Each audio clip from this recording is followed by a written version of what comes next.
गुरु गीत गाए या गाली दे, लक्ष्य सिर्फ उसका एक ही है कि किस प्रकार तुम्हारा अहंकार मिटे। गीत गाने से मिटे तो गीत गाएगा, गाली देने से मिटे तो गाली देगा। न तो गाली का कोई महत्व है, न गीत का कोई महत्व है। दोनों साधन हैं, उपाय हैं। गुरु की समस्त चेष्टा एक ही है कि किस प्रकार तुम्हारे भीतर अहंकार की चट्टान को चूर चूर किया जाए। इसलिए गुरु कभी पीठ भी थपथपाते थे, कभी गालियां भी देते थे। ऐसा अनेक संतों सिद्धों के संबंध में है। रामकृष्ण के मुंह से बात बात पर बहुत गालियां निकलती थी। यही बात प्रख्यात गुरु अलाउद्दीन के जीवन में भी उल्लेखनीय है। शिरडी के साईं बाबा गालियां देते, पत्थर मारते, डंडा लेकर पीछे दौड़ते।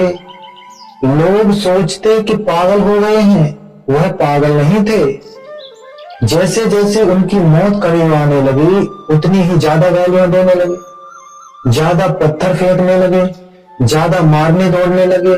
लोग सोचने लगे कि अब पागलपन चरम पर पहुंच गया है, मगर ऐसी बात नहीं थी। उन्हें मालूम था कि मौत करीब आ रही है, इसलिए मौत द्वार पर खड़ी होने के कारण जल्दी में थे।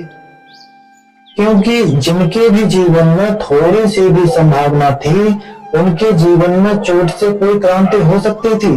उनको चोट करने के लिए वह कोई भी अवसर छोड़ना नहीं चाहते थे। फिर दुनिया चाहे पागल कहती रहे तो भी चलेगा।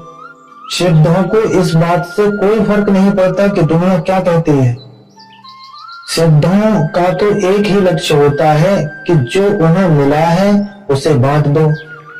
लेकिन उसे केवल वही लोग ले सकते हैं जिनके भीतर से अहंकार मिट गया हो, और जिनके पात्र अहंकार से भरे हैं उनके पात्रों में परमात्मा को नहीं ढाला जा सकता। उनके पात्र अहंकार से खाली हैं, उनके पात्र ही परमात्मा को स्वीकार कर सकेंगे। तो तुम्हें भीतर से खाली होना है, जिससे परमात्मा दौड़े और तुम्हें भर दे। इसलिए जो जानते हैं वह कहते हैं कि गुरु की कृपा हो तो ही वह गाली देता है, नहीं तो गाली देने की तकलीफ कौन उठाएगा। गुरु की महाकृपा हो तो ही वह डंडा लेकर तुम्हारे पीछे दौड़ेगा।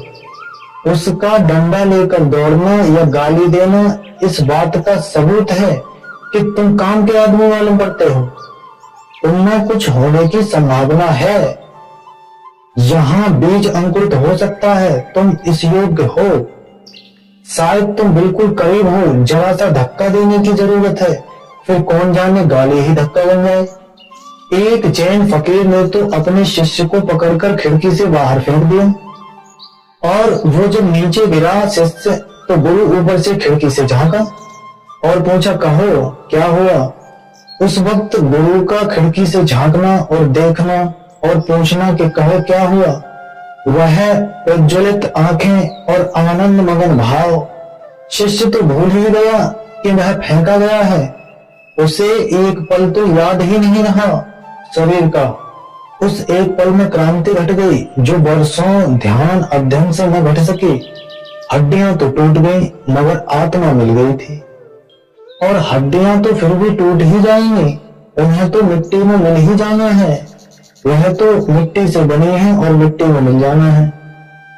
तो अपात्र को गाली नहीं देता गुरु, क्योंकि अपात्र की तो इतनी योग्यता ही नहीं है। जैसे जैसे व्यक्ति सभ्य हुआ है, सुसंस्कृत हुआ है, वैसे वैसे उसकी समझ में कुछ बड़ी बहुमूल्य बातें आ गई हैं। अगर आज तुम्हें गुरु गाली दे तो दोबारा तुम उस द्वार पर नहीं जाओगे। अगर गुरु तुम्हें गाली दे तो इससे यह सिद्ध होगा तुम्हारी नजरों में कि इस आदमी को अभी कुछ भी नहीं आता। गाली बकता है संत और गाली बके। अगर कोई गुरु तुम्हारे पीछे डंडा लेकर पड़ जाए तो तुम उसे पागल समझोगे, संत तो दूर सज्जन भी नहीं समझोगे। तो व्यक्ति की समझ जीवन बदलने के संबंध में बहुत कम हो गई है। तुम्हारी अवस्था ठीक वैसी हो गई है जैसे सर्जन डॉक्टर तुम्हारे शरीर में इकट्ठे मवाद को निकालने के लिए दबाए और तुम समझो कि दुश्मन है। एक सर्जन डॉक्टर तुम्हारे हाथ पैर काटे, उसमें भरे जहर को बाहर निकाले और तुम समझो कि वह दुश्मन है। तो सद्गुरुओं की ये गालियां शल्य चिकित्सा हैं।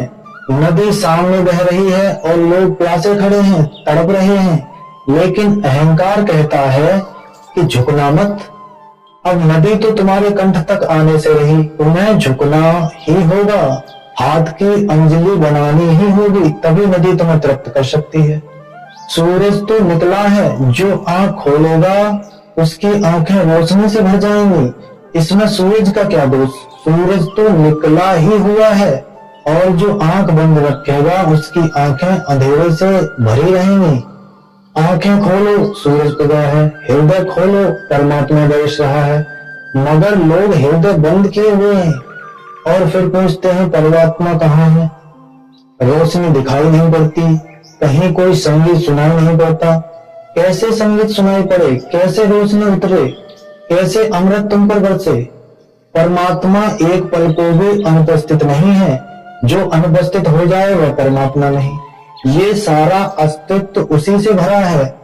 बस अगर कमी हो रही है तो हमारी ओर से कमी हो रही है। गुरु वही देता है जो तुम्हारे पास है ही, सदा से है, हमेशा से है, कुछ नया नहीं देता।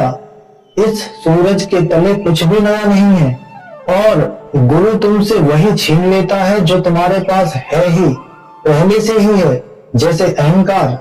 तो गुरु तो तुम्हें झकझोर के याद दिलाता है, जैसे कोई आदमी सोया हो और तुम उसे झकझोर के जगा दो, तो क्या वह आदमी तुमसे कहेगा कि तुमने मुझे जागरण दिया? हाँ, औपचारिक रूप से कह सकता है कि धन्यवाद कि आपने मुझे जगाया, लेकिन जागना उसका स्वभाव था ही, जागने की उसकी क्षमता थी ही, क्योंकि अगर जागने की क्षमता नहीं होती तो वह सो भी नहीं सकता था। सो वही सकता है जिसकी जागने की क्षमता है।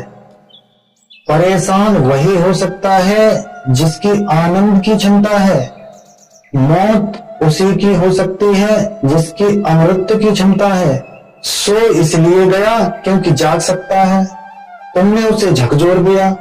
झकझोरने से जागना पैदा नहीं होता, क्योंकि जागना तो उसके भीतर पड़ा ही था, बस झकझोरने से ऊपर आ जाता है।